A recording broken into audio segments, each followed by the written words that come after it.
মাথার উপরে সূর্যের আলো জ্বলে উঠলে পৃথিবী যেন একটি জ্বলন্ত চুলায় পরিণত হয়, তখন শীতল ও হাইড্রেটেড থাকা সর্বোত্তম হয়ে ওঠে। যদিও বেছে নেওয়ার মতো অসংখ্য পানীয় রয়েছে, তবে আমরা যে পানীয়কে খুব একটা গুরুত্ব দিই না, সেই বেলের শরবতই আমাদের শরীরের জন্য অবিশ্বাস্যভাবে উপকারী হিসেবে কাজ করে। বেল ফল থেকে তৈরি এই সুস্বাদু পানীয় পুষ্টির একটি পাওয়ার হাউস এবং গরমে শরীরকে ঠান্ডা রাখতে কাজ করে। বেল পুষ্টিগুণে ভরপুর। তাপ মোকাবেলায় বেলের রস এত কার্যকর হওয়ার প্রাথমিক কারণগুলোর মধ্যে একটি হলো এর সমৃদ্ধ পুষ্টির প্রোফাইল।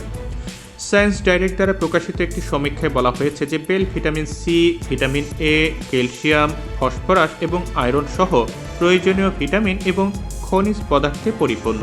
এই পুষ্টিগুলো শুধুমাত্র ঘামের কারণে হারিয়ে যাওয়া ইলেকট্রোলাইট পূরণ করতে সাহায্য করে না, বরং রোগ প্রতিরোধ ক্ষমতা এবং সামগ্রিক স্বাস্থ্যকেও বাড়িয়ে তোলে।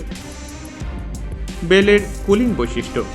বেলের শরবত শীতল বৈশিষ্ট্যের জন্য বিখ্যাত। এটি গরমের জন্য একটি আদর্শ পানীয়। এটি শরীরের তাপমাত্রা নিয়ন্ত্রণে সাহায্য করে এবং তাপ সম্পর্কিত অস্বস্তি যেমন ডিহাইড্রেশন, হিট স্ট্রোক এবং ক্লান্তি থেকে মুক্তি দেয়। নিয়মিত বেলের শরবত খেলে তা আপনাকে সবচেয়ে গরম আবহাওয়াতেও ঠান্ডা এবং সতেজ থাকতে সাহায্য করতে পারে। হাইড্রেশন।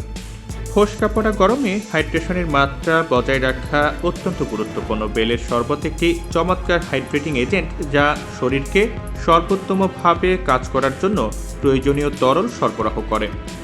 সেই সঙ্গে এটি শরীরকে পুনরুজ্জীবিত করতে, ক্লান্তি মোকাবিলা করতে এবং ইন্দ্রিয়গুলোকে পুনরুজ্জীবিত করতে সাহায্য করে। হজম শক্তি বাড়ায়।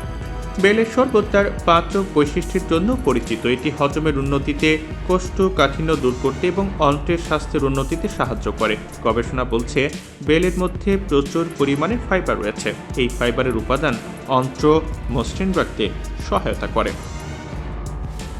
Antioxidant power house.